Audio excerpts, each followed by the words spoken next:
पहला ये कि मैं इस संसार में भगवान की उपस्थिति नहीं देख रहा हूँ, इसीलिए मैं दुखी हूँ। ये फॉर एंड फॉरमोस्ट ये बात है। जब हम इस जगत में भगवान को नहीं देखते तो तब हम बहुत दुखी होते हैं। ऐसा क्यों हो रहा है, ये क्यों हो रहा है, ऐसा क्यों हो रहा है, वो क्यों हो रहा है। मैं आज भी जैसे ये बात कर रहा था कि श्रीमद् भागवतम में भी और सब जगह ये बताया गया है कि भगवान का ये सारा जगत जो है ये भगवान ही का स्वरूप है ना। तो जो भी इस जगत में हो रहा है, जैसे 3:29, 21, 22, 23, 24 में बोला गया, एक दो श्लोक इन्होंने भेजे भी थे गुरु वरंग को, तो आपने पढ़े थे। तो उसमें क्या है, अगर आप सब जीवों के भीतर परमात्मा की उपस्थिति नहीं देख रहे, आप देखो जब भी आप दुखी होगे ये दो गलतियां आप कर रहे होगे। पहला, परिस्थिति में हम भगवान की स्वीकृति नहीं देख रहे कि भाई जो हो रहा है ये भगवान की स्वीकृति से ही हो रहा है। दूसरा, हम व्यक्ति में भगवान की उपस्थिति नहीं देख रहे। ये दो गलतियां हो रही हैं।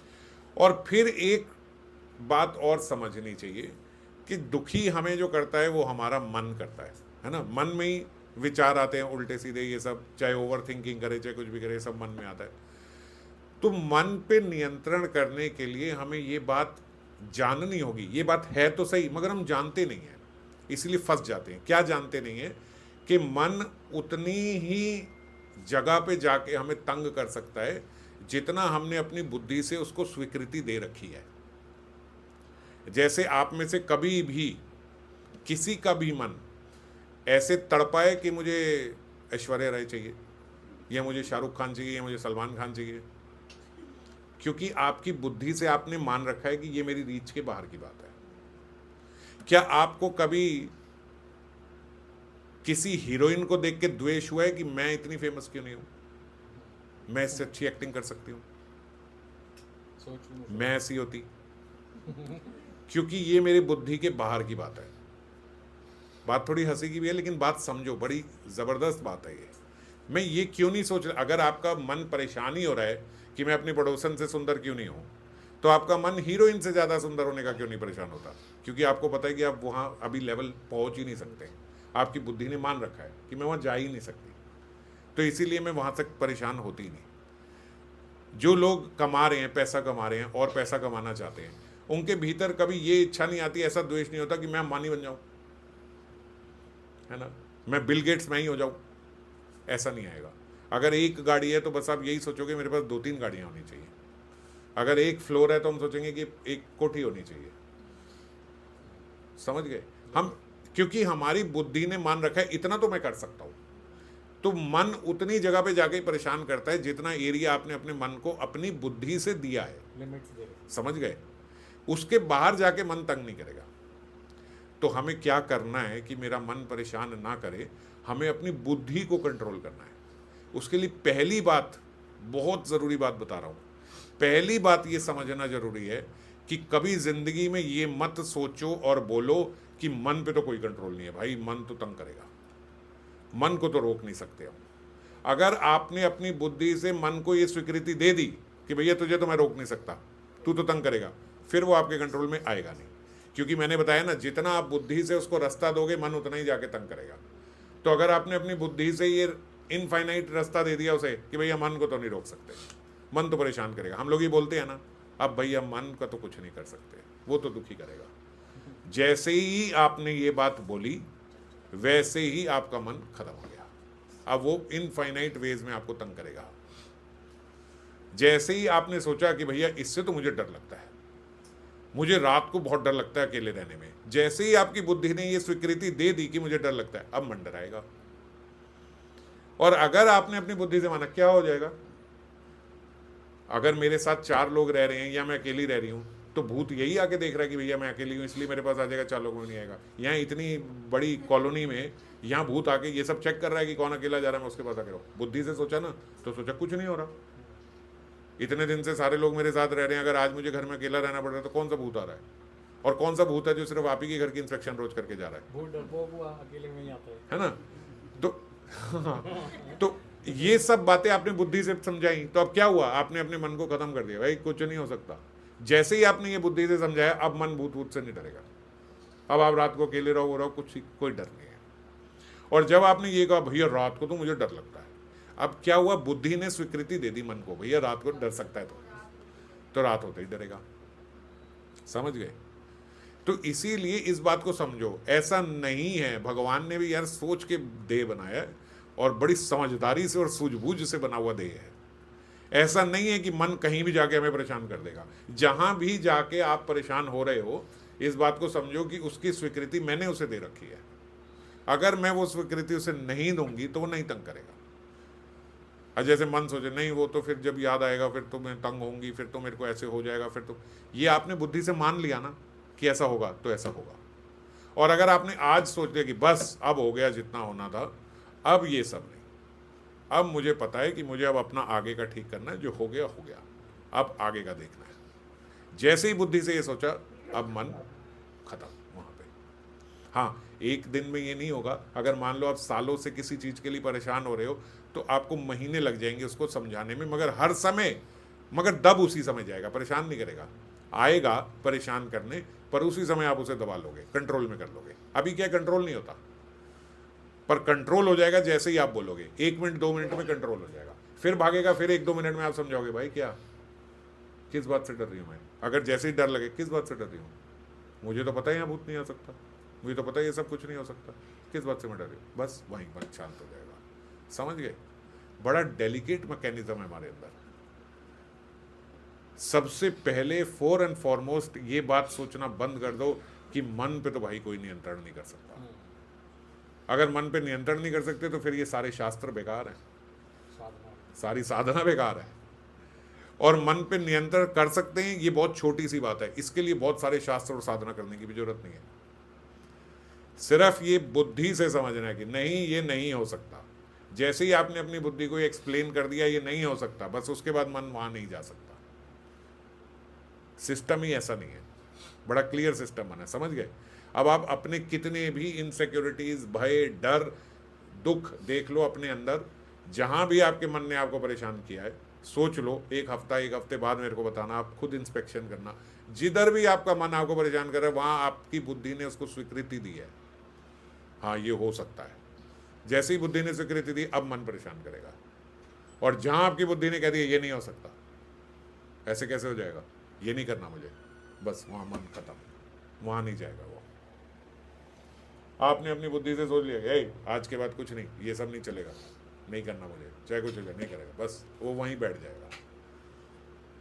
समझे? हमने बुद्धि से बड़ा अपने आप को पक्का कर लिया।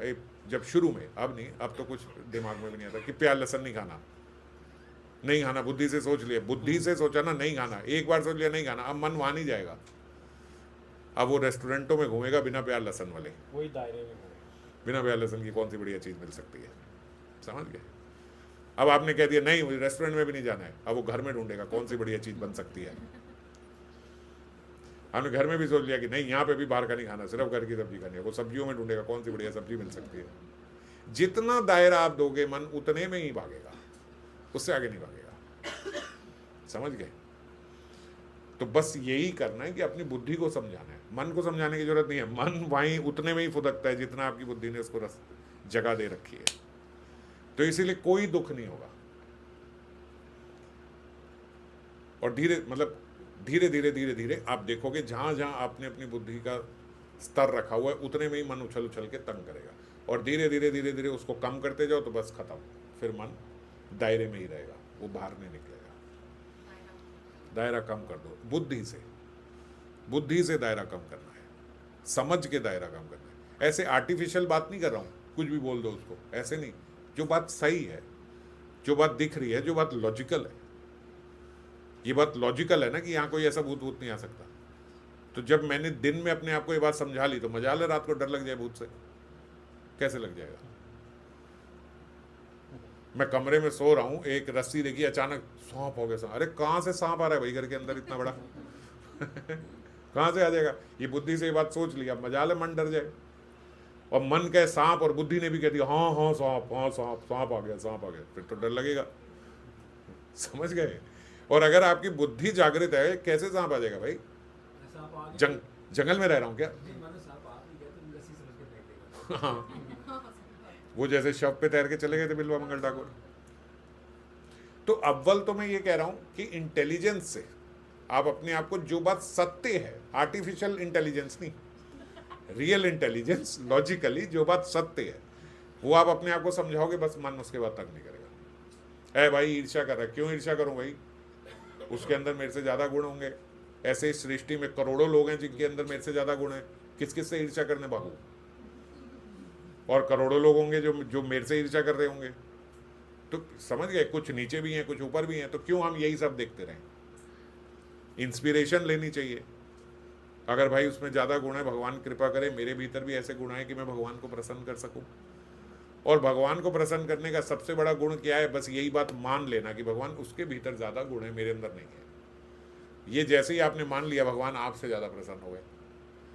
गुणवान व्यक्ति के गुणों का कीर्तन करने से भगवान उससे ज़्यादा प्रसन्न होते हैं जो गुणों का कीर्तन कर रहा है। भैया इसमें बहुत गुण है। एक व्यक्ति आपसे बहुत श्रेष्ठ है ही, भगवान का प्रिय भक्त है ही, आपका उसमें कुछ नहीं है, उसके और भगवान के बीच की बात है। वो भगवान का प्रिय भक्त है, भगवान उस पर निछावर है और वो भी भगवान से बहुत प्रेम करता है। आपका कोई रोल नहीं है, आपने लेकिन बीच में जाके कह दिया भगवान ये बहुत अच्छे भक्त हैं, बहुत ये डिजर्व करते हैं कि आप इन पर इतनी कृपा करो, और सच में प्रेमी है। मेरे अंदर भी इनका थोड़ा सा प्रसादी प्रेम आ सके कि मैं आपको देखूं, बस आप उससे ऊंचे हो गए। आपका कुछ नहीं था, वो उसके और भगवान के बीच की बात थी। आप बीच में ऐसे घुस गए कि नहीं भगवान ये बहुत अच्छा है, भगवान आ जा भाई तू उससे अच्छा है।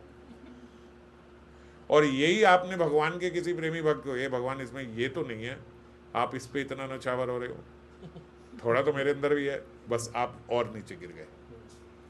समझ गए? तो किसी के गुणों का कीर्तन कर दिया, किसी के गुणों का बखान कर दिया, बस इससे आप ऊपर हो जाते हो। क्या करना है इसमें? भगवान की नजरों में प्रेमी बनना बड़ा सरल है, पर सरल बनना बड़ा मुश्किल हो गया है। प्रोग्रामिंग खराब है हमारी यहाँ पे। और अगर इस बात को ठीक से समझ जाए ना, तो सच में भगवान को पाना, भगवान के प्रेम को पाना कठिन नहीं है। लॉजिकली इस बात को समझना, तो मन पे नियंत्रण बहुत इजीली पा सकते हो, बहुत इजीली। इस बात को लॉजिकली समझना, जितना आप अपनी बुद्धि से कर रहे हो ना, उतना ही मन भागेगा, उससे ज्यादा नहीं कर सकता, कुछ भी नहीं कर सकता। कोई ये बोले कि भैया मुझे एंग्जाइटी होती है, मुझे ये होता है, मुझे फियर होता है, मुझे ऐसा होता है, क्योंकि आपने स्वीकृति दे रखी है, इसीलिए होती है। क्योंकि आपने मान रखा है, आपने ये बात बोल दी ना मुझे होती है एंग्जाइटी, तो फिर होगी एंग्जाइटी, क्योंकि आपने अपनी बुद्धि से मन को स्वीकृति दे दी ना, भाई तू मेरे को तंग कर सकता है। और अगर आपने अपनी बुद्धि से कहा भाई किस बात की एंग्जाइटी होगी, क्यों होगी, अब ठीक है अभी तक हो रही, अब क्यों होगी, क्या क्या परेशान कर रहा है, अंदर तक जाओ उसकी, क्या परेशान कर रहा है, क्या बोल रहा है। जो हो सकता है लॉजिकल वो बात करे, जो नहीं हो सकती वो क्यों बोल रहा है, कैसे बोल रहा है, और क्यों इस बात से परेशान हो। इतना अंदर तक आप चले गए ना, मन बस खत्म, मन फिनिश, वहीं खत्म। फिर अगली बार आए फिर समझाओ, फिर अगली बार आए फिर समझाओ, बस 2 4 5 बारी में खत्म हो जाएगा। अंदर जाने के लिए क्या पॉइंट्स भी तो हमारे को पता होना चाहिए, बुद्धि इतनी विकसित होनी चाहिए ना। लाइक अब जैसे इसको अगर हम पॉजिटिव टर्म्स में लें कि हम मन को समझा दिया, क्योंकि हम संसार का चिंतन छोड़ के ठाकुर का चिंतन कर सकते हैं, पर इसे समझाने के लिए भी तो कुछ बताना। संसार ना दादा मुझे लगता है इज अ वाइड टर्म, संसार is a very wide term. वो मतलब ऐसे थोड़ी ऐसे बड़ी बात हो जाती है कि मैं संसार का चिंतन नहीं करूँगा। पहले मैं देखूँ ना मेरा चिंतन मेरा कहाँ जा रहा है। संसार में कुछ 50 चीज़ें होंगी जिसमें मेरा चिंतन जाता है, हो सकता है आपकी वो अलग 50 हो, इनकी अलग 50 हो। तो जब हम बोलेंगे संसार, तो बड़ा मुश्किल टर्म लगता है। तो पहले तो कि संसार से, सारा संसार से हटा दूँ, तो पहले मैं उससे हटाऊँ जो चीज़ मुझे अभी करंट तुरंत अभी परेशान कर रही है, मेरे मन को अभी परेशान कर रही है। तो जो मेरे मन को अभी परेशान करी, पहले उसको एक को ख़त्म करें, भाई इसका क्या कर रहा है। मान लो कि आपके लिए बहुत छोटी बात है, लेकिन मान लो किसी के भीतर ऐसा आ जाए कि भाई मेरे को कपड़े में छोड़ नहीं सकती, मैं ड्रेसेस छोड़ नहीं सकती, या मैं ज्वेलरी छोड़ नहीं सकती, या मेरी घर में या मेरी किसी भी चीज़ में बहुत आसक्ति है व्यक्ति, तो हम उसको धीरे धीरे भाई ड्रेस पहनने से क्या हो जाएगा, ये अच्छे कपड़े पहनने से क्या हो जाएगा। मान लो मैं बहुत अच्छी दिख जाऊंगी तो क्या हो जाएगा। जिनका अभी तक विवाह नहीं हुआ है और नहीं करना चाहते हैं, वो ये सोचे कि भैया जब मैंने करना ही नहीं है तो मैं किसको दिखा के लुभा के क्या करूं। जिनका विवाह हो चुका है वो ये सोचे कि मैं लुभा के फिर दूसरे की मुसीबत मोल ले लूं, भैया मैं भी क्यों करूं, है ना। तो दोनों ही सूरतों में क्या अच्छे कपड़े पहन के क्या करूं। लोग कहेंगे तो बहुत सुंदर लग रही है, बहुत सुंदर लग रही है, तो क्या होगा, मेरा अहंकार ही बढ़ना है कि मैं बहुत सुंदर लग रही हूँ, तो क्या फ़ायदा है। मतलब समझ रहे हो, मैं अपने अंदर ही उसकी चर्चा करूं कि क्या इससे क्या हो जाएगा। अच्छा चलो मैं बुद्धि के स्तर पे समझना चाहता हूं कि मैं अच्छे कपड़े पहन के मैं क्या ऐसा पालूंगा। एप्रिशिएट कर देंगे ज़्यादा से ज़्यादा लोग, और फिर उससे क्या हो जाएगा बताओ क्या होगा। खुशी खुशी मिलेगी। तो कुछ भी नहीं है, मतलब समझ रहे हो आप, हिसाब लगाओ क्या होगा है। बोलो ना जो भी आपके मन में आ रहा है वाइल्ड बोलो। मैं ये नहीं चाह रहा हूं कि आप अच्छे आंसर दो, वो वाला क्विज निकल गई।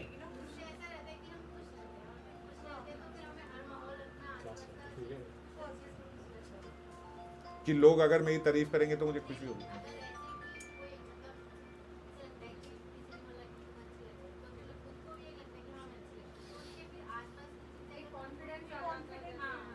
हाँ ठीक है, ये बात समझ, अब मेरी इस बात को समझना, कॉन्फिडेंस आ जाता है। मैं ये कह रहा हूं कि जो व्यक्ति अपने मन को नियंत्रण रखता है उससे ज्यादा कॉन्फिडेंट व्यक्ति कोई नहीं होता। सुखदेव गोस्वामी नंगे घूमते थे और उनसे ज्यादा कॉन्फिडेंस किसी के अंदर नहीं था। जितने सारे संत महात्मा बैठे थे उन सब ने परीक्षित महाराज को कह दिया था 7 दिन में भगवत प्राप्ति नहीं करा सकते। भैया राजा है तू, राजा मतलब समझते हो कितना मटेरियलिस्टिक, कि राजा है तू, इतना वैभव तेरा वो, और तू कह रहा है 7 दिन में तेरे को भगवत प्राप्ति करा दूंगा। और सुखदेव गोस्वामी वहां के बैठे और कह रहे हैं 7 दिन।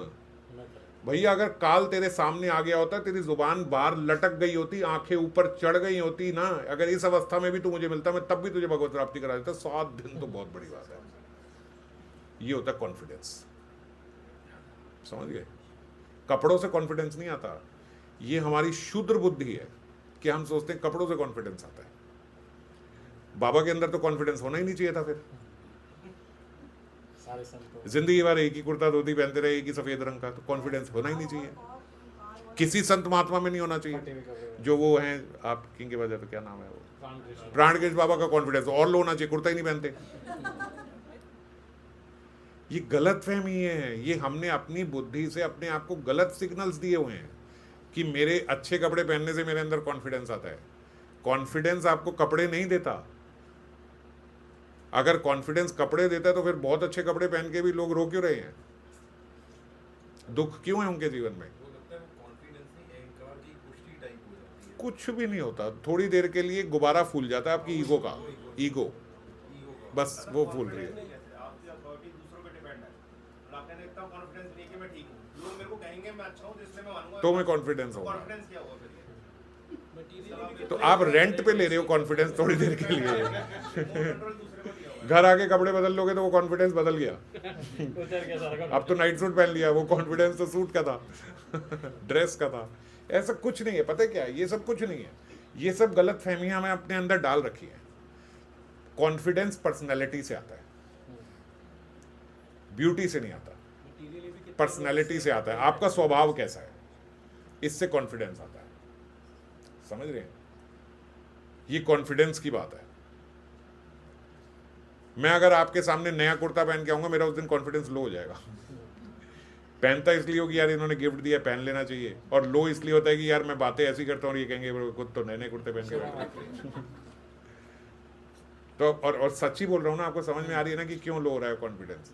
तो मेरा नए कपड़े पहन के कॉन्फिडेंस लो हो रहा है, आपका कपड़े पहन के कॉन्फिडेंस है, तो इसका मतलब कपड़े में कॉन्फिडेंस नहीं था। जी, बेकार भी नहीं पहनने, मैं ये भी नहीं, कपड़ों पे ध्यान नहीं देना। अगर आप ये सोच के पहनते हो जैसे कि भक्तों के बीच में जा रहे हैं बेकार पहन लो, और बाहर जा रहे हैं तो दूसरे पहन लो, यहाँ ऐसा कॉन्फिडेंस मिलता है वहां वैसे कॉन्फिडेंस मिलता है, तो फिर कॉन्फिडेंस तो फिर कपड़ों में ही फंसा हुआ है ना।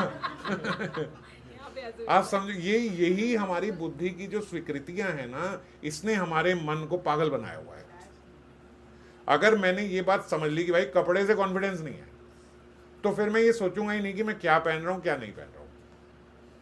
जो कुर्ता मिल रहा है पहन लिया, जो सूट मिल रहा है पहन लिया, जो ये मिल, अगर मुझे सोचना पड़ रहा है पिछली क्लास में ये पहना था, इस क्लास में कौन सा पहनूं, अगर ये सोचना पड़ रहा है तो फिर मतलब आप सोच रहे हो कि अभी कपड़ों से कुछ सही होना है।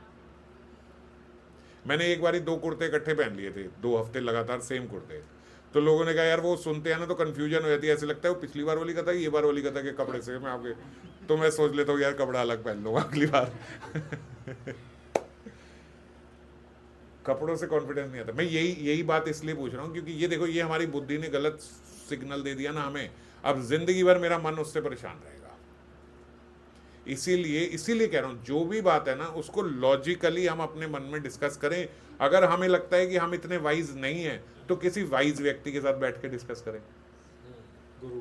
और जो हमारे फियर्स हैं, जो हमारे ज़्यादा जो हमें तंग करती हैं चीज़ें, जो हमारे मन से निकल नहीं रही हैं, जो हमें वहम है हमारे मन के, जो हमारे मन को बहुत ज़्यादा आजकल कैप्टिवेट करे हुए हैं, घेरे हुई हैं, जिनके कारण मैं भजन नहीं कर पा रहा, उन पे बात करें अपने आप से पहले लॉजिकली। जब आप आराम से बैठे हो ना तब आप अपने मन से डिस्कस करें, भाई क्या किस बात से परेशान हो रहा है, समझ रहे हो? जब मन परेशान है पूछो किस बात से परेशान हो रहा है। जब ऐसे पूछोगे ना तो बुद्धि के स्तर पे बात होगी अपने आप से ही, किस से क्या। जब इस तरीके से बात करोगे फिर उसके बाद ऐसे कॉन्फिडेंस आ जाएगा कि अब कोई है ही नहीं, कोई दिक्कत नहीं है, फालतू में पागल हो रही थी मैं, समझ गए? बस यही करना है। अपनी बुद्धि को नियमित रखो, आपका मन कहीं उछल के परेशान नहीं कर सकता। फिर दोबारा बोल रहा हूँ, ये बात ध्यान रखना, आज के बाद कभी ये ना सोचना ना बोलना कि मन पे तो भाई कोई कंट्रोल नहीं है, मन तो तंग करेगा ही, ये तो मेरे साथ होएगा ही, ये तो होना ही है। कुछ नहीं होना आपके साथ। आपने बोल दिया तो होगा, आपने बोला नहीं, नहीं होगा। ये पलट नहीं सकता, ये भगवान का नियम है। एक चीज इसमें मन के ऊपर, जैसे भगवद गीता में अर्जुन ने कहा था भगवान कि मैं मतलब हवा की डायरेक्शन तो चंचलम ही मना कृष्णा, तो आंसर क्या दिया था भगवान ने? अभ्यासेन तु कौन्तेया, अभ्यास करो ठीक हो जाएगा। What is the problem? कोई प्रॉब्लम नहीं है मन की, आपके अभ्यास में कमी है। मतलब लोग तो इसलिए भी दुखी हो जाते हैं, एक रील डाली, अब देखते उस पर लाइक कितने मिले, कितने लोगों ने देखा, कितनों ने नहीं दिया। अब द्वेष होगा अगली बारी में इसकी डालेंगे ना, मैं भी डालूंगा क्योंकि मेरे पे देता। और कई लोग इसलिए लाइक देते हैं यार मेरी हर पोस्ट में लाइक देता है, उसको पसंद नहीं है फिर भी वो लाइक देता है, ये मेरी हर बारी देता है। मतलब सब दिखावे वाली दुनिया। हाँ, ये तो एक्स्ट्रा आजकल मैंने बताया था ना पिछली बार भी, ये सोशल मीडिया का आजकल नया वो पागलपन हो गया है कि भैया इससे ये लोग डिप्रेशन में चले जाते हैं। हाँ, इसी बात की डाला, किसी ने बोला ही नहीं।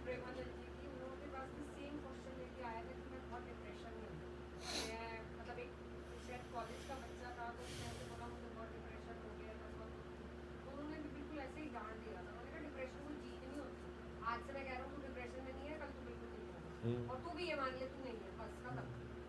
मेरी ये मेरी मान्यता है, मैं डिप्रेशन। ये तो साइकेट्रिस्ट भी बोलते हैं कि depression is not a disease, it's a choice.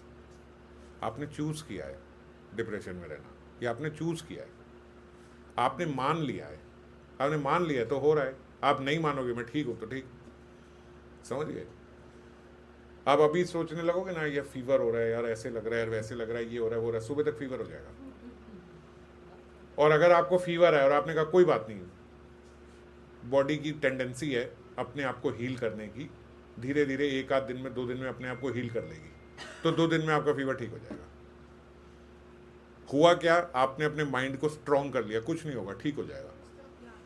Tendency है बॉडी की। भाई एक बात सुनो, भगवान ने जो देह बनाया है, अब मैं ज़्यादा बायोलॉजी में नहीं जाना चाहता, कभी ऑफ द क्लास डिस्कस कर सकता हूँ। हमारे शरीर में एक टेंडेंसी है, ये भगवान ने ऐसा शरीर, ऐसा देह बना के भेजा है कि कोई भी बीमारी होगी तो उसको लड़ने के लिए हमारा इम्यून सिस्टम अंदर ऑलरेडी रेडी है। आप कुछ नहीं करोगे तो भी 2-4 दिन में ठीक होगा। जैसे जुकाम के लिए कहते हैं ना, गोली खाओ या ना खाओ 5 दिन में ठीक होगा, समझ गए? अब बुखार, और मतलब एक साइंस है, बुखार क्यों होता है?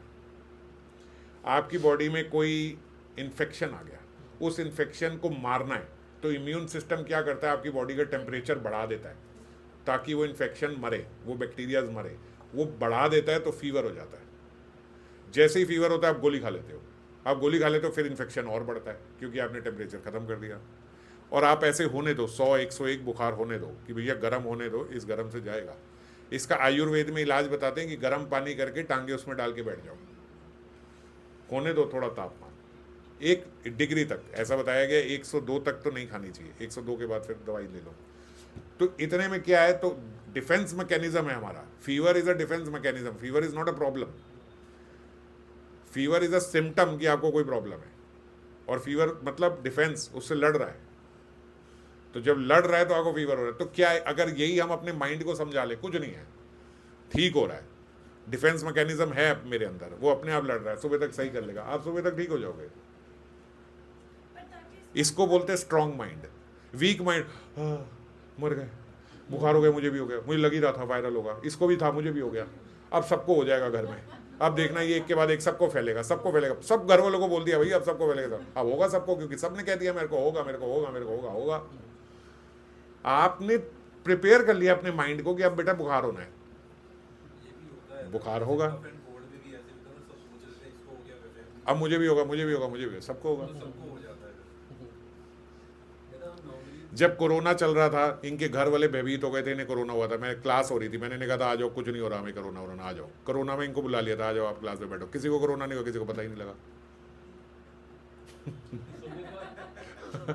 और सोच सोच के लोगों को हो जाता अगर बता देते तो, यही हुआ था ना। इन्होंने कहा पॉजिटिव आ गया, मैं कहा कोई बात नहीं, पॉजिटिव आप आ जाओ, कुछ नहीं हो रहा, किसी को कुछ नहीं होगा, किसी को कुछ नहीं हुआ। यही मैं बता देता ना कि भैया इसको पॉजिटिव है, ये कल आई हुई थी, कल पता लगता, वो कल बैठी हुई थी, मेरे को पॉजिटिव था, वो बस सारे लोगों को वैसे कि माइंड देखो कितना पावरफुल है आपका माइंड। आप इस बात, उसकी पावर को समझो। जो चीज इतनी पावरफुल है, एक चक्कू आप किचन में लेके, आपको पता है कि ये बहुत शार्प है, जरा सा भी हाथ लग गया कट जाएगा, तो उसको बहुत केयरफुली यूज करोगे ना, क्योंकि आपको पता है बहुत शार्प है। और आपका माइंड जो है वो बहुत ज्यादा स्ट्रांग है, आप कल्पना नहीं कर सकते कितना स्ट्रांग है। ये स्ट्रांग माइंड की तो बात है कि वो यहां से सीधा गोलोक पहुंच सकता है, इस जगत में नहीं, पर जगत में राधा कृष्ण की लीलाओं को देख सकता है।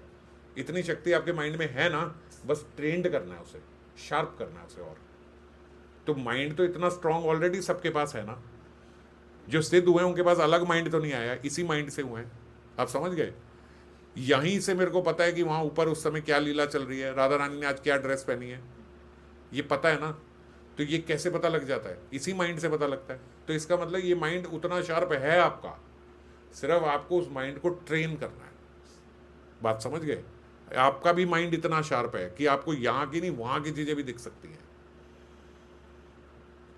राजेंद्र प्रसाद जी एक बार ये कथा में बता रहे थे कि एक माता जी हैं, अभी भी हैं, वो बोलते वो ऐसी हैं कि उन्हें सब पता है कि मैं किस समय क्या कर रहा हूं।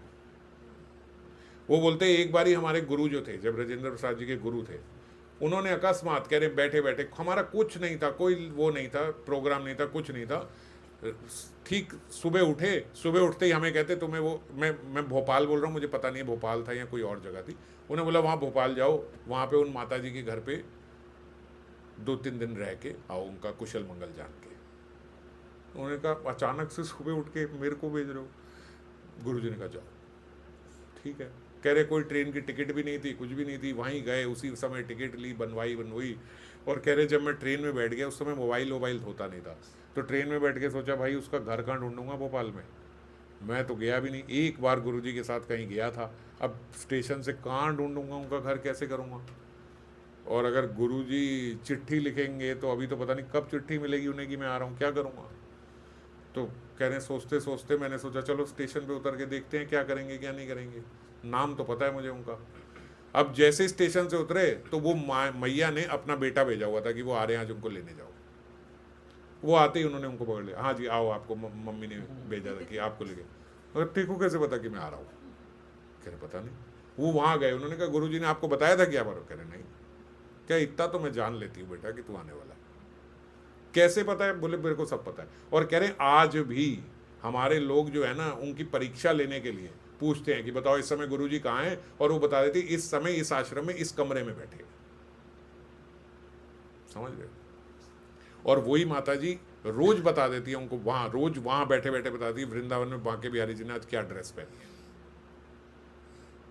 और ऐसे तो मैंने एक बार पहले बताया था ना, दिल्ली के भी एक व्यापारी हैं करोल बाग के, वो रोज दर्शन करते हैं, कहीं 14-15 साल हो गए उन्हें दर्शन करते, अब ज़्यादा हो गए होंगे। वो रोज उनका नियम है, आज भी सुबह उठते हैं, वृंदावन पहुंचते हैं, 6 बजे निकलते हैं, 8 सवा 8 वहाँ पहुँच जाते हैं, वहाँ दर्शन करते हैं, वहाँ से वापस आते हैं, 11 बजे अपनी दुकान खोलते हैं करोल बाग में। रोज नियम है बांके बिहारी जी के। और वो बोलते हैं कि वो यहीं पे बता देते हैं कि बांके बिहारी जी ने ये वस्त्र पहने, ये वाला हार पहना है, शाम को ये पहना हुआ है, अब ये पहना हुआ है। क्या है? दुकानदार है करोल बाग के। और सब पता है उन्हें कि बांके बिहारी जी इस समय कैसे दिख रहे हैं, इस समय कौन सा आभूषण पहना है, कौन सा हार पहना है, पता है उन्हें, क्योंकि शाम को चेंज होता है, ये सब होता है, वो भी पता है उन्हें। तो ये माइंड जो है ये जहां लग गया ना, वहां ये इतना लग जाता है कि वहां का सब पता कर सकते हैं। और ये सेम माइंड हम सबके पास है, ऐसा नहीं कि उनका है हमारा नहीं, उन्होंने शार्प कर लिया है इसी जगह पे। और यही शार्प अगर हम कर लें, अब ये बात सुन के माता जी कॉन्फिडेंस आता है या सुंदर सूट से आएगा? ये बात सुन के कॉन्फिडेंस आता है कि नहीं आता कि हमारे पास वही माइंड है, इतना शार्प माइंड है हमारे पास। और अगर ये बात आप समझ लो तो आप ऐसे कॉन्फिडेंट होके चलोगे कि कहीं आपको खरीदना नहीं पड़ेगा, किसी से उधार नहीं लेना पड़ेगा कॉन्फिडेंस। आपको पता है कि मेरा माइंड बहुत तेज है, और क्योंकि बहुत तेज है इसलिए बहुत संभल के लगाना। ये तेज चीज है ना, ये संसार में लग गई तो संसार में ही रह जाएगी, और उधर लग गई तो पूरी वहां हो जाएगी। तो इसीलिए बहुत संभाल। अब इसको संभालना किससे? बुद्धि से।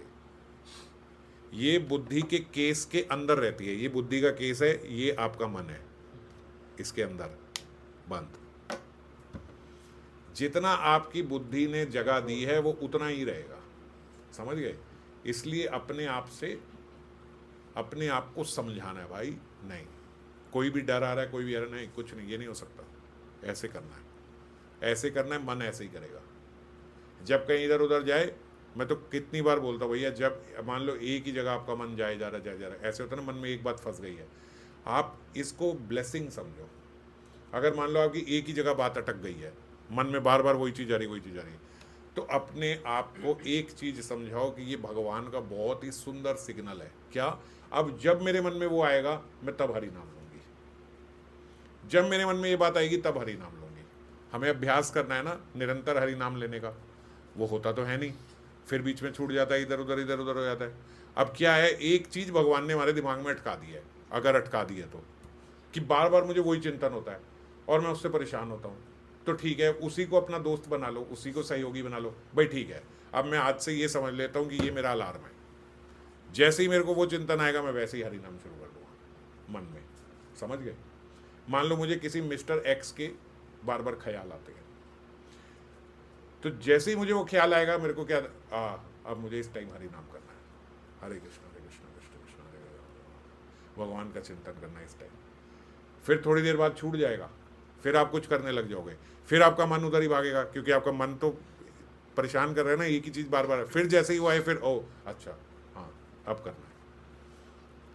अब भैया जिसका मन परेशान नहीं कर रहा है वो क्या करे बेचारा, उसको कौन याद दिलाएगा कि हरि नाम करना है? तो उससे तो बेटर है, एक चीज मन में अटक गई है, बार बार वही दिमाग में आ रही, कोई बात नहीं, उसी को सिग्नल समझ लो।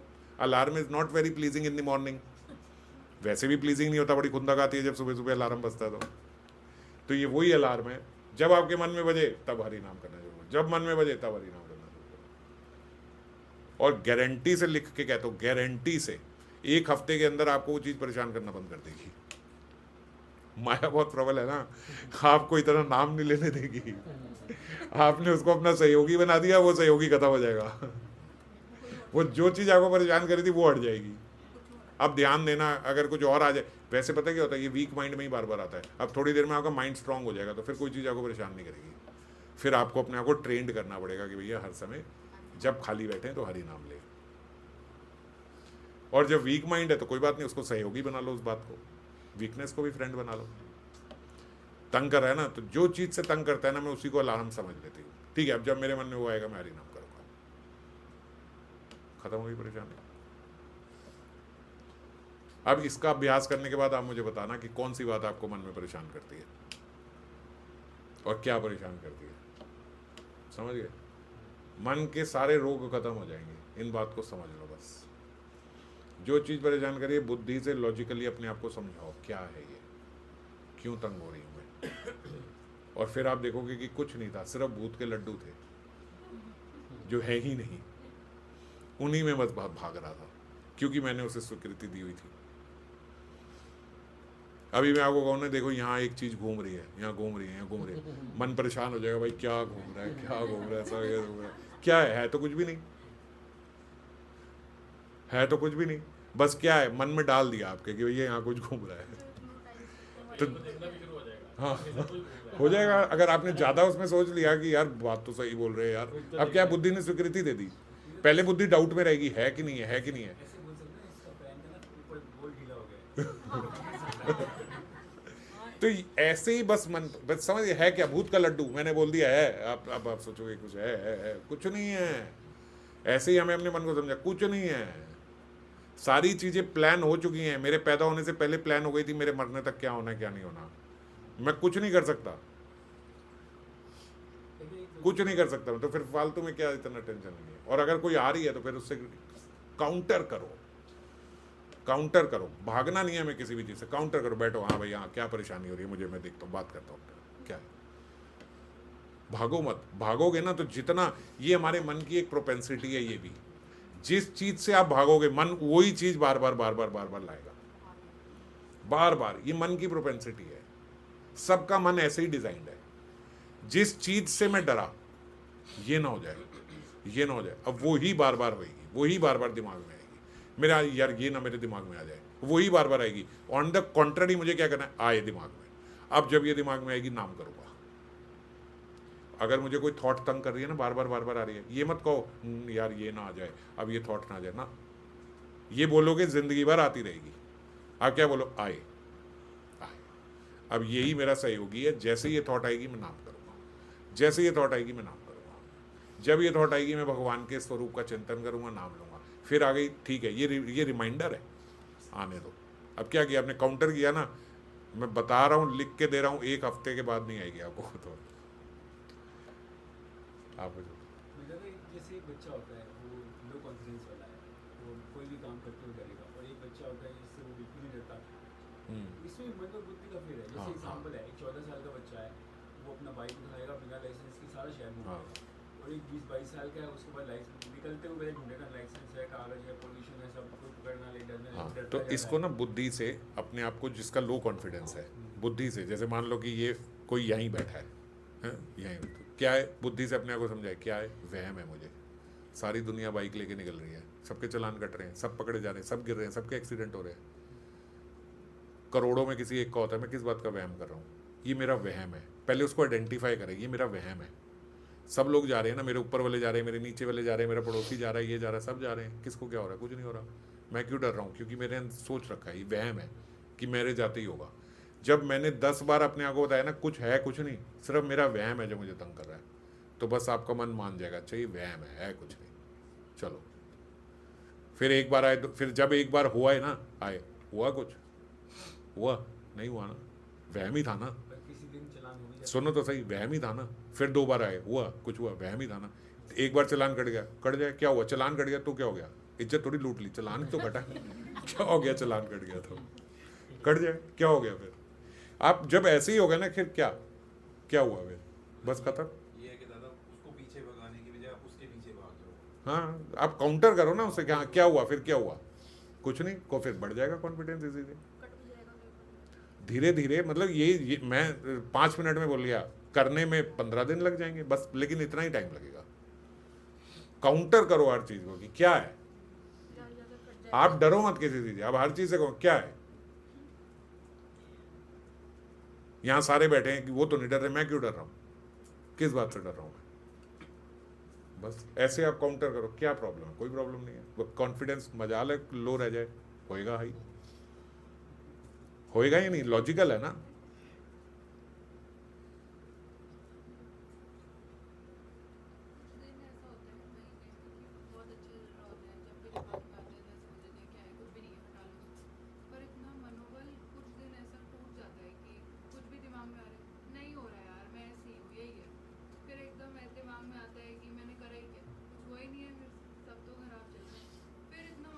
ये देखो, अब ये सारी चीजें कौन स्वीकृति दे रहा है, बुद्धि नहीं, बुद्धि स्वीकृति दे रही है।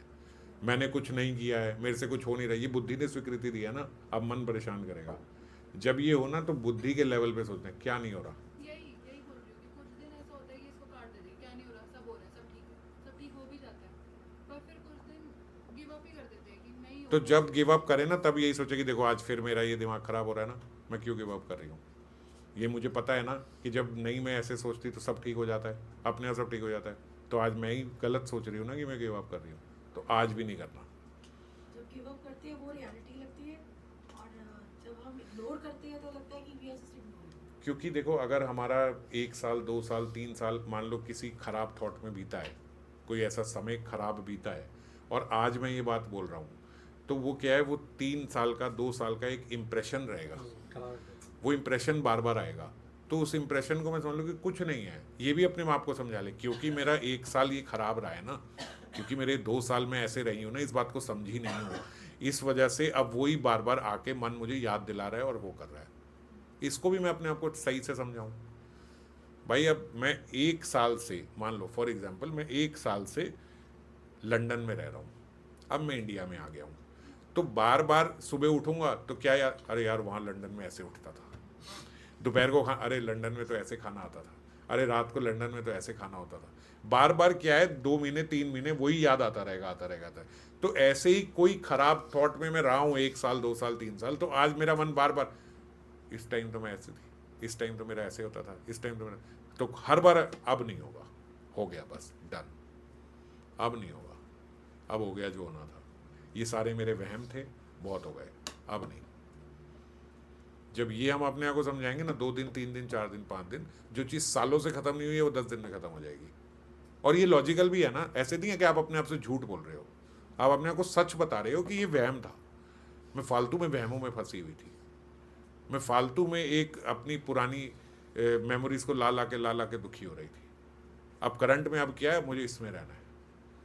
ये बुद्धि से अपने आप को समझाएंगे ना, धीरे धीरे फिर ये जब ऐसे 3-4 महीने 5 महीने फेज बीत जाएगा, फिर ये करंट हो जाएगा, फिर वो तो पीछे चला जाएगा।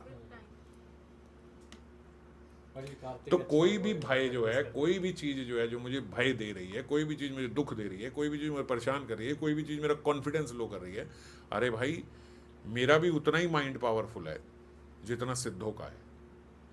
जब वो भगवत धाम जा सकते हैं तो मैं क्यों ऐसे इतना लो कॉन्फिडेंस करके बैठा हूँ? कोई कमी थोड़ी है मेरे में, तो मैं क्यों इतना अपने आप को लो करके बैठा हूँ? भगवान ने जब पूरी कृपा उतनी करी है, गुरु की उतनी कृपा मिल रही है, सब शास्त्र साधु संग सब मिल रहा है, तो फिर मैं क्यों अपना कॉन्फिडेंस लो करके बैठूं? भाई क्या चीज़ की कमी है मेरे को? तो क्या था जो, अच्छा फिर मन कहेगा लेकिन अभी तक तो तेरा कॉन्फिडेंस लो था, आज क्या हो गया? अभी तक मेरा वहम था, अब नहीं करना मुझे। ये वहम था जो मुझे गिरा रहा था, अब नहीं गिरूंगा, अब बहुत हो गया बस। ये बात हम अपने आप से करेंगे ना, तब ठीक होंगे, अपने आप को समझाएंगे। कॉन्फिडेंस हाई हो रहा है कि नहीं हो रहा है? होगा, क्योंकि ये रियलिटी है, ये रियलिटी है जो मैं बात बोल रहा हूँ। इसमें कुछ भी मैं आपको ऐसे नहीं बोल रहा कि कल्पना करो आप ऐसे हो, इमेजिन करो आप, कुछ इमेजिन नहीं करना है, जो आप हो वो बताना है अपने आप को। एक्चुअली आप दुखी इमेजिनेशन में हो, हम काल्पनिक दुखी में हैं, काल्पनिक दुख लिए हुए हमने। अगर ऐसा हो गया तो, अगर ये हो गया तो, अगर आगे जाके ऐसे हो गया तो, अरे ये दुख तो अभी आपको भगवान ने नहीं दिया, आपने खुद अपने आप को ले लिए अगर करके। अभी तो भगवान वो दुख नहीं दे पाए हैं जो आपने खुद ही ले लिए, अगर ये हो गया तो, अगर ये हो गया तो। समझ रहे हो? तो इतना कुछ करने की जरूरत नहीं, सब सही चल रहा है ना अभी, तो बस सही करो। और कोई चीज अगर पिछली आके मुझे तंग कर रही है तो समझे वहम है, और बार बार आके तंग कर रही है तो रिमाइंडर लगा लो उसी का, ठीक है यही रिमाइंडर है, जब आएगा नाम करेंगे। कोई चीज नहीं रहेगी इस दुनिया में जो आपको परेशान कर सके, कोई चीज नहीं। अगर रहे मुझे बताना।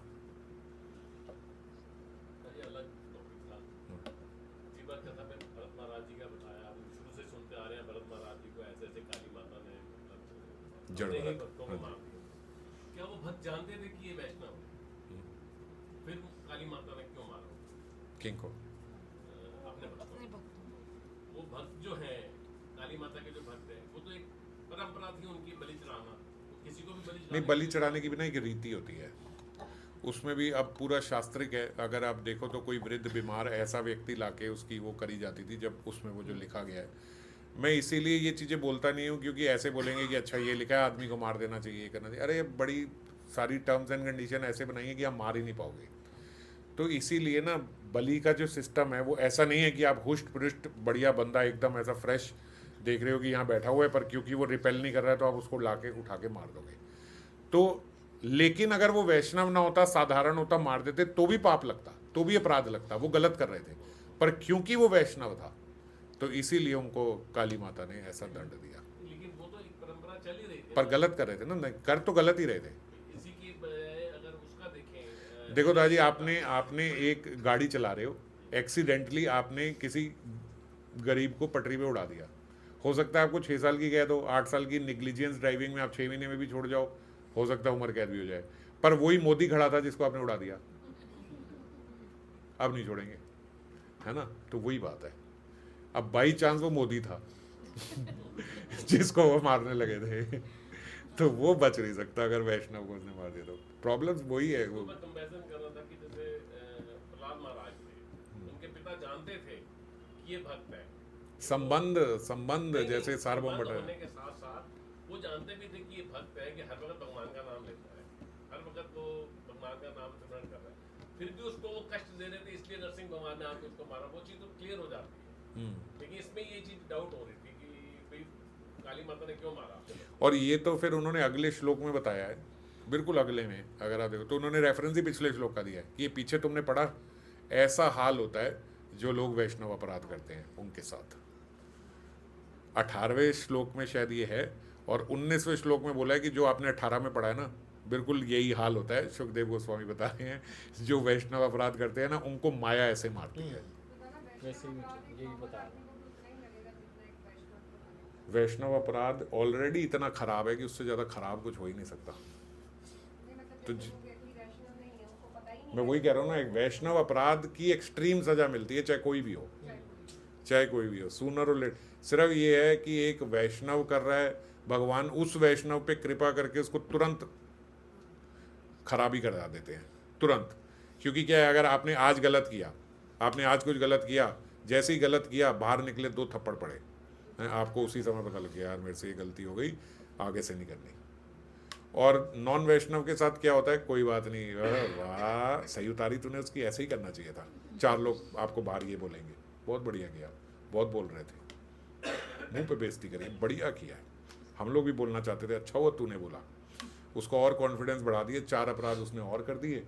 अब 5 साल बाद, 10 साल बाद ऐसा रोग हो जाएगा, ऐसी बीमारी हो जाएगी कि उसका कोई निवारण ही नहीं होगा। ये नॉन वैष्णव के साथ, समझ गए? जब उसको सजा मिलेगी तब बेचारे को ये भी नहीं पता लगेगा कि मैंने गलती क्या करी थी, और अब उस सजा का निवारण नहीं होगा। तो इसीलिए वैष्णव अपराध से बहुत वही डरना जैसे भी चाहिए। दुर्वासा मुनि का बताया था उनके हाँ। पीछे, वो परफेक्ट एग्जांपल है ना कि पर हाँ, पर हमने ये भी तो ऐसे ही बहुत वैष्णव अपराध हो रहे हैं, इसीलिए तो बहुत रोग भी हो रहे हैं, इसलिए तो असहनीय रोग भी बढ़ते जा रहे हैं इस दुनिया में। और क्यों बढ़ रहे हैं? महामारी आ रही है, सब आ रही है, क्यों आ रही है? इसीलिए आ रही है क्योंकि इतना अपराध बढ़ रहे हैं। हमने ये भी तो सुना था कि अगर हमें पता ही नहीं होता कि ये पाप है तो उसका भी हमें उतना वो नहीं लगता, क्योंकि हमने मतलब पता ही नहीं था वो हो गया, तो ये भी तो हमने सुना। पाप और अपराध में भेद होता है। अनजाने में किए गए पाप जो हैं वो क्षम्य हो जाते हैं, अपराध जो हैं वो क्षम्य नहीं होते। इसलिए मैंने कहा कि अपराध हल्के में होते भी नहीं है, सस्ते में अपराध होते भी नहीं। अपराध के लिए मेहनत करनी पड़ती है, बहुत उद्दंड होना पड़ता है, बहुत खराब होना पड़ता है। तो जब बहुत उद्दंड और खराब हो जाओगे तब भी भगवान हृदय में सिग्नल देते हैं कि इंसान गलत कर रहा है, पर फिर भी जब वो करता चला जाता है अपनी उद्दंडता में, तो फिर उसका उसको अच्छा खासा फल मिलता है। हमने तो ये भी सुना कि वो है जिसने थोड़ा धीरे बोलो ना। वैष्णव वो है जिसने एक बार भी कृष्ण नाम लिया हो, हाँ। तो किसी के भी प्रति अपराध वैष्णव अपराध होगा। वैष्णवतर वैष्णवतम अभी आएगा, आज कथा नहीं हुई, नहीं तो ये क्लियर होता। ये बताया कि वैष्णव आज कथा में था ये दोबारा वो आए, दोबारा उन्होंने पूछा, फिर दोबारा महाप्रभु ने बताया, तो कथा में ही लूँगा, फिर कथा में बताऊँगा। तो ये होता है, ठीक है। एक उन्होंने भगवान ने 3 स्तर बताए, एक वैष्णव है, एक वैष्णवतर है, एक वैष्णवतम है, मतलब उत्तम वैष्णव है। तो जिसने भी एक बार नाम लिया है उसको वैष्णव समझना चाहिए, और जो निरंतर नाम ले रहा है वो बोलते वैष्णव तो वो है जिसके मुख से निरंतर नाम ले रहा है, और वैष्णवतम उत्तम वैष्णव वो है जिसको देख के आपके मुख से नाम निकल रहा है। ये उधर भी बताए थे भी पहले ना, शायद खंडवासी को बताए हैं या तब बताए थे, हाँ। जब खंडवासियों के बारे में बताया, तो खंडवासियों ने ये प्रश्न पूछा था ना, तो वैष्णव वैष्णवतर वैष्णव, तो 3 साल जब वो आए, 2-3 साल, तो महाप्रभु ने उन्हें हर बार उन्होंने सेम क्वेश्चन पूछा, हर बार महाप्रभु ने और आगे आगे आगे का बताया।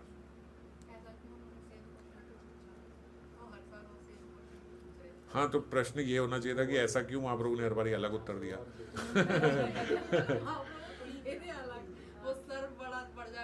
एक्चुअली महाप्रभु जैसे सबको विदा करते हुए उनको वो देते थे ना, एक सेवा, एक वो बताते थे। तो अगली बार फिर उन्होंने बोला कि जाओ और वैष्णवों का वो करना, तो उन्होंने फिर ऐसे पूछा पिछली बार की तरह, और वैष्णव किसको माने? तो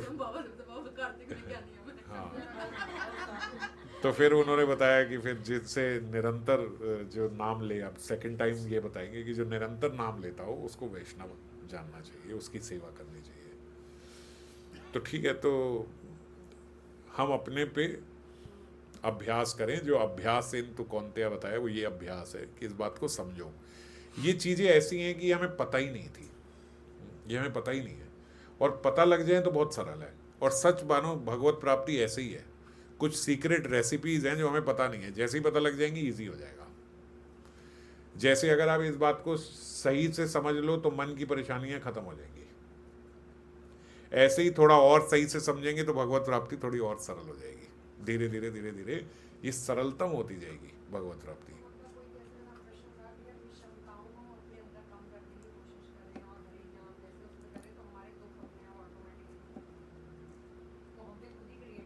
खुद क्रिएट करें।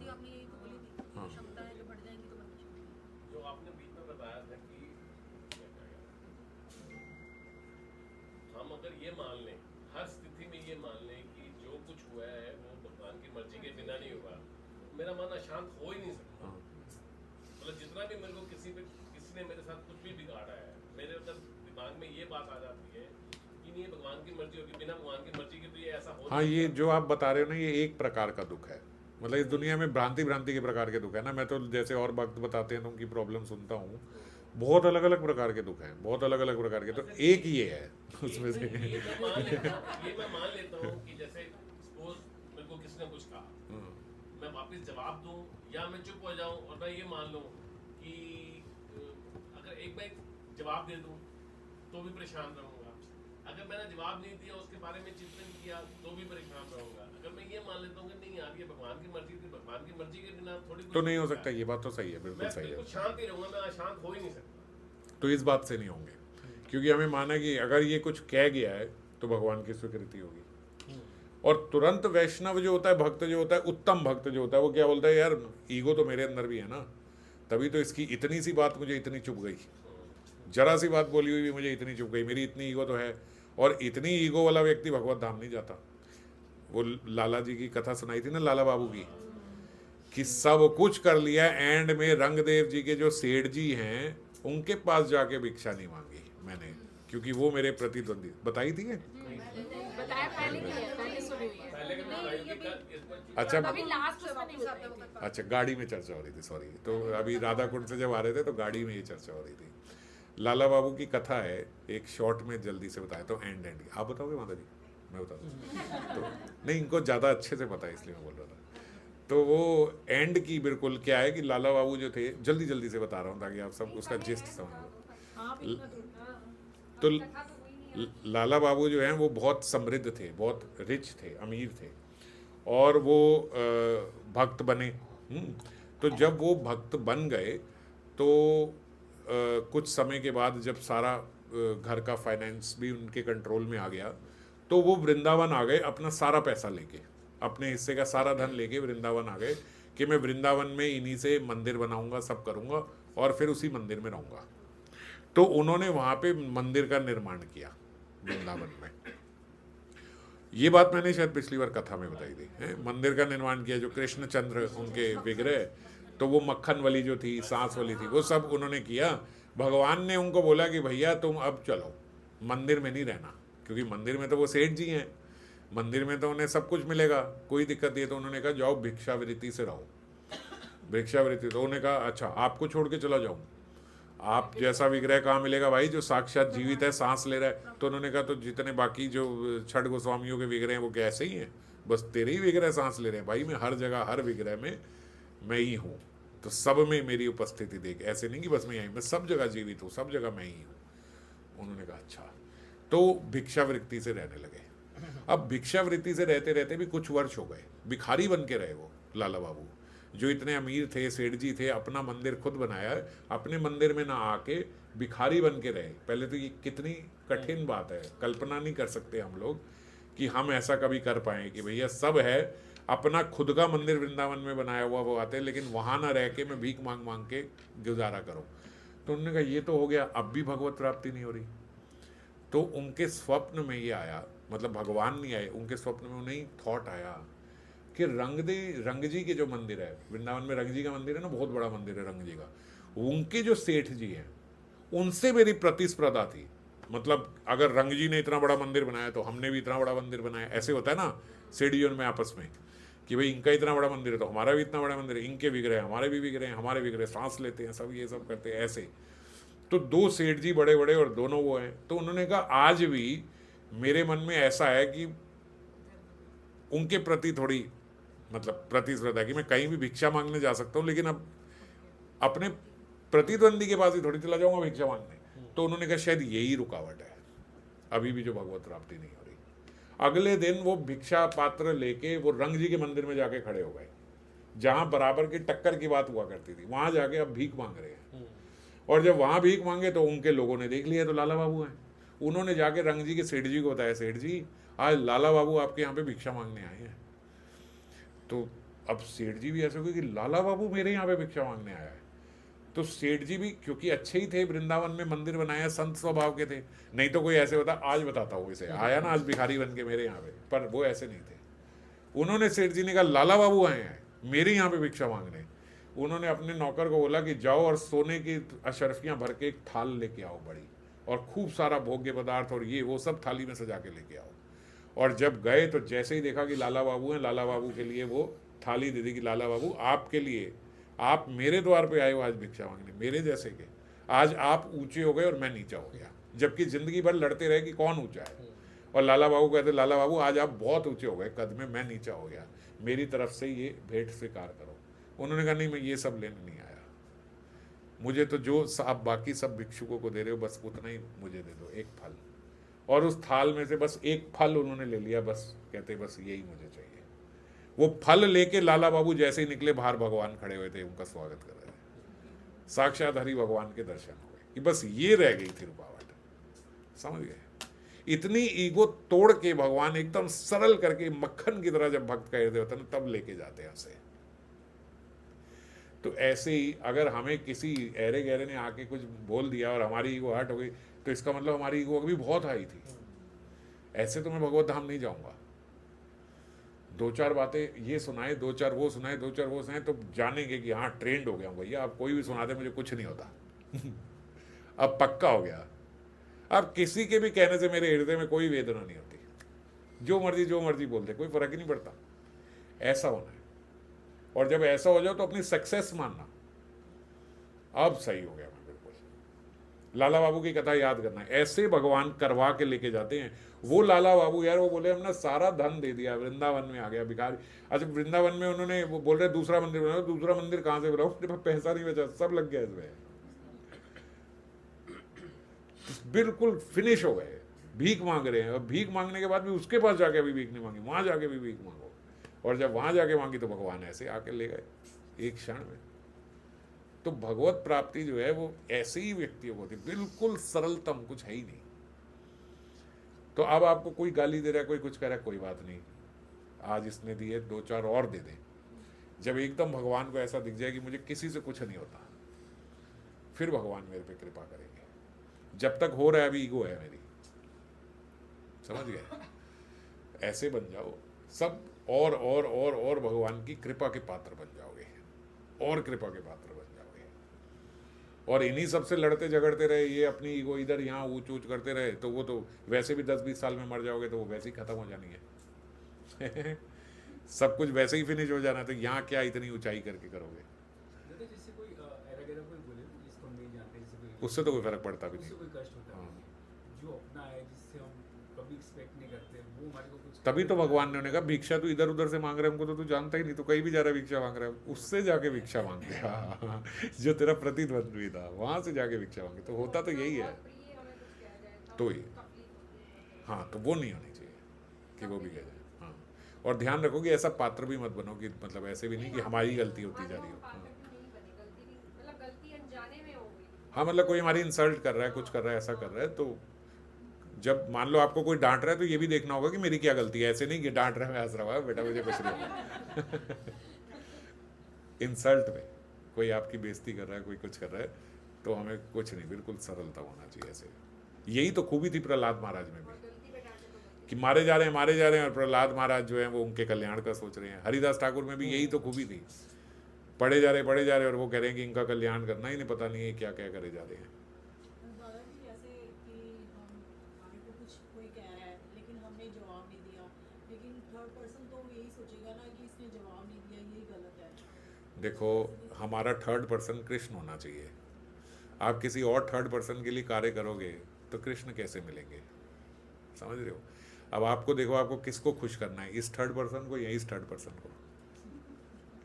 हमें इनकी प्रसन्नता के लिए कार्य करना है। थर्ड पर्सन आप एक बार नहीं बोलोगे, 2 बार नहीं बोलोगे, 3 बार नहीं बोलोगे ना, वो सारे थर्ड फोर्थ फिफ्थ पर्सन को पता लग जाएगा कि भैया इसको कुछ भी कह दो, ये कुछ नहीं कहती, ये सरल है। पहली बारी में तो छाप नहीं पड़ जाएगी कि ये बहुत अच्छी भक्त है, किसी को कुछ नहीं कहती। 2 बार 3 बार 4 बार हो जाएगा ना, फिर सब लोग जान जाएंगे भाई ये तो किसी को भी कुछ नहीं कहती, ये तो मैंने भी देखा है। अब तो फिर कहीं खड़े होंगे, अब तो मैंने भी देखा है इसकी गलती नहीं थी, अब तो मैंने भी देखा है कि ये कुछ नहीं कर रही थी।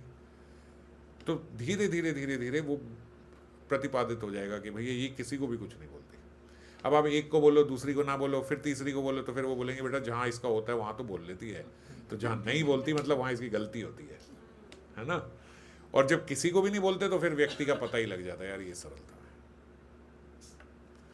अब इतने सारे हमारे सब भक्त हैं, सारे बैठे हैं, हम सुबल दादा को ही बोलते हैं कि भैया ये बड़े बहुत ही बढ़िया व्यक्ति हैं, इन्हें क्रोध नहीं आता, कुछ नहीं आता। इन्हीं को क्यों बोलते हैं? क्योंकि वर्षों से देख रहे हैं कि भाई इन्हें नहीं आता। तो इसीलिए जो जो गुण होता है हमारे अंदर वो प्रतिपादित होते होते होते होते समय लगता है। अगर हम बिल्कुल कंसिस्टेंट हैं तो फिर इस जगत में भी सारे जानेंगे कि हाँ भैया ये ऐसा है, समझ गए? पर उस गुण को प्रतिपादित होने दो, इतनी जल्दबाजी नहीं कि भाई जल्दी से अभी तो कृष्ण प्रसन्न हो रहे हैं, फिर कृष्ण सबके हृदय में है, सबको जन्मा देंगे।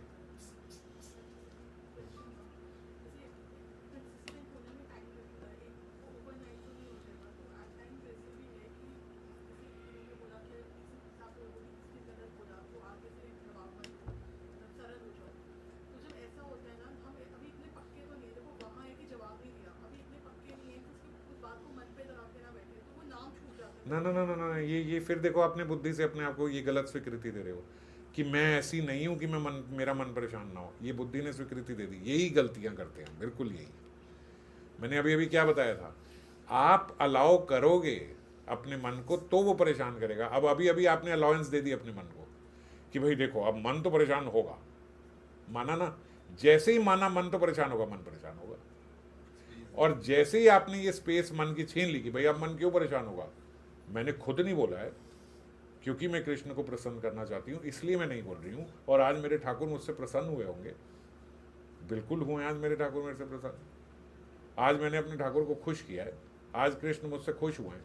जैसे ही आपने ये सोचा अब कैसे परेशान होगा मन, अब खुश होगा या परेशान होगा, आप एक सक्सेस वाली फील लेके आओगे कि भैया अचीव किया आज मैंने, आज मैं अपने भगवान की मुस्कान का पात्र बनी हूँ। शायद आज मैं भी कारण बनी हूँ कि वो खुश हुए हो कि देखो इतना इसने बोल दिया, मैंने कुछ नहीं बोला। आपका मन प्रसन्न हो जाएगा। और जो ही आपके मन को आपने स्वीकृति दे दी, देखो मन तो परेशान होगा, तो फिर तो मन परेशान होगा, आपने खुद दे दी स्वीकृति। यही मैं कह रहा हूँ, यही बिल्कुल सॉफ्ट बातें हैं जो हम समझ नहीं रहे हैं, जिस वजह से मन परेशान होता है। इन्हीं को पकड़ना है, डोंट अलाउ। क्यों परेशान होगा? क्योंकि लॉजिकली आपने नहीं बोला है ना, आपने चॉइस करी है ना बोलना। तो जब आपकी चॉइस है तो फिर क्यों मन उससे परेशान होगा? मन तो वहाँ परेशान होना चाहिए when something is going against my wishes, against my choice. When you choose to be silent, तो फिर कैसे मन परेशान होगा? फिर अपने मन को क्यों परेशान होगा? भाई मैं खुद चुप रही हूँ, चुप करा नहीं है किसी ने, मैं चुप रही हूँ। और किस लिए रही हूँ? भगवान को खुश करने के लिए, अपने गुरु को प्रसन्न करने के लिए, अपने भगवान को प्रसन्न करने के लिए। उनकी बात मानी है, they will be proud of me, खुश हो जाओगे आप। हम सब अपने आप को खुद ही परेशान करते हैं, कोई परेशान नहीं करता, हम खुद परेशान करते हैं। ठीक है एक चीज़ मुझे जी। जैसे अभी कहते बाकी क्वेश्चन क्लास में एक बार अगर कोई कृष्ण नाम ले तो वो वैष्णव हमें मान लेना चाहिए। तो क्या वैष्णव अपराध मतलब चलते फिरते भी लोग तो कृष्ण नाम ले लेते, तो क्या वैष्णव अपराध कितना तो आप चलते फिरते सबके प्रति अपराध थोड़ी कर रहे हो, कर नहीं रहा हूँ, होता है कई बार। कैसे हो जाएगा? क्या करोगे जो अपराध होगा? चलते फिरते मान लो उसने लिया है, गाड़ी से गाड़ी ठुक गई, एक अपराध हो ही जाएगा। आप सॉरी बोल दो। तो मैं जस्ट वैसे बोल, मैं यही कह रहा हूँ नहीं, मैं इसीलिए ये बात बोल रहा हूँ कि अपराध सस्ते में नहीं होता। हाँ वो इसी को होता नहीं, अपराध हो नहीं पाता। देखो बहुत जब जब जो हल्का भी ले लिया, जैसे मान लो आपने हल्का सा अपराध किया, बड़ा नहीं किया, छोटा सा कर दिया, तो वो तब लगेगा आपको कि जब सामने वाला बहुत बड़ा वैष्णव है। वैष्णव वैष्णवतर वैष्णवतम, अगर वैष्णवतम के प्रति हल्का भी कर दिया तो क्रिटिकल हो जाएगा। अगर ऐसे कि भाई आप कर रहे हो और आप अपराध कर भी नहीं रहे तो अपराध होता भी नहीं। मतलब ऐसे थोड़ी है कि आपकी भी अपराध मेंटेलिटी है कि आप चलते फिरते अपराध करते जा रहे हो, तो अपराध होता ही नहीं है। पाप हो सकते हैं, अपराध नहीं हो सकता। अपराध करने के लिए बहुत खराब होना पड़ता है कि मतलब आपको सब पता है कि ये नहीं करना, वो नहीं करना, गाड़ी भी आपने ठोकी और जाके भूसा भी आप ही मारा है तब ऐसे अपराध होगा, नहीं तो अपराध कैसे होगा? फिर पैसे भी ले लिए उससे तो अपराध करने के लिए बहुत खराब होना पड़ेगा। आप लोग नहीं हो पाओगे इतने खराब इतना डर मत रखो उससे, ठीक है? जय राधे। ज्ञान